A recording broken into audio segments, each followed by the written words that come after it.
So I would like to talk about dark aesthetics in general. How do you feel about it? Is it like an important part of your life? And do you feel that you incorporate it in your stage clothes and maybe everyday life?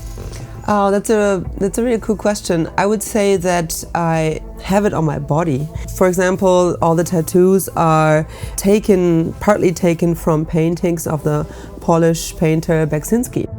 And he's very, very dark in his art. And I remember vividly when I came across him and his work, and I don't know, it kind of spoke to me in a way that felt like very, very close and weird at the same time, because I kind of have my first thought was when I saw his paintings, especially the one that I have up here, which is like the flute player, that I have a feeling from which state of mind these paintings are coming from. We can't ask him, he's no longer on this planet. Yeah. But this is what comes to mind first. So it is of course part of my stage outfit, but it's part of my everyday outfit. But I feel like with this and also with all the other like black tattoos that are growing on me, I would say this is my dark aesthetic you will find on my body.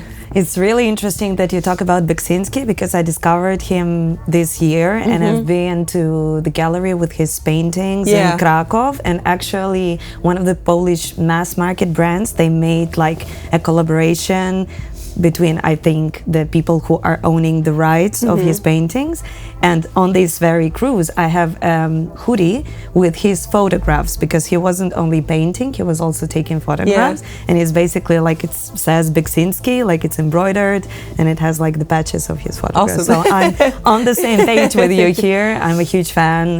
Yeah. And I think this guy with the flute, I think that I also have a t-shirt with this. Painting. It's a very, very famous painting. And I always thought that it was like very, very big, but I think it's just like 60 by 60 centimeters. So it's not that way, that large. But I all the things that you see here are parts of his paintings.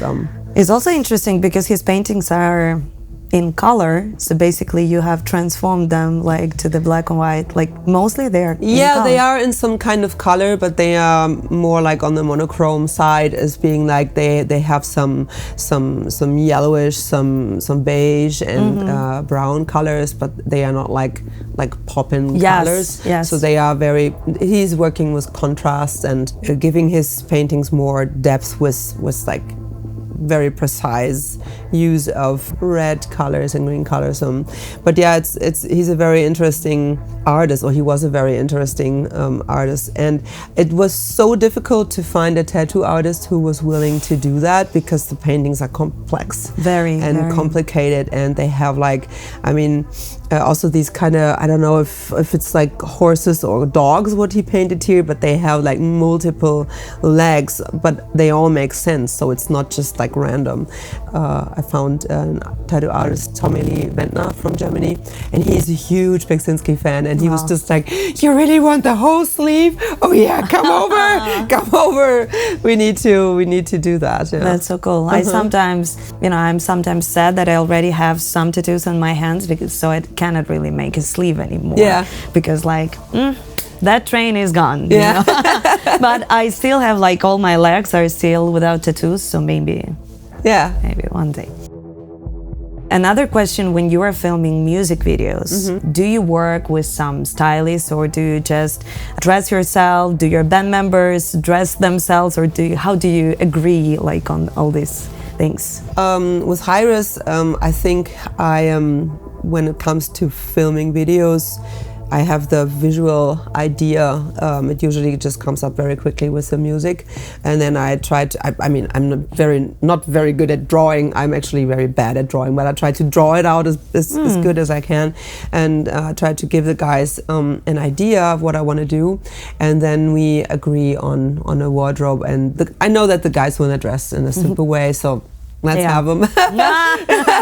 Let's have them that, and but I take care of everyone's like makeup. Like for the guys, obviously, just like powder and maybe a little bit of gel or hairspray. For me, it can be just a little bit more of everything. But yeah, that's kind of my department.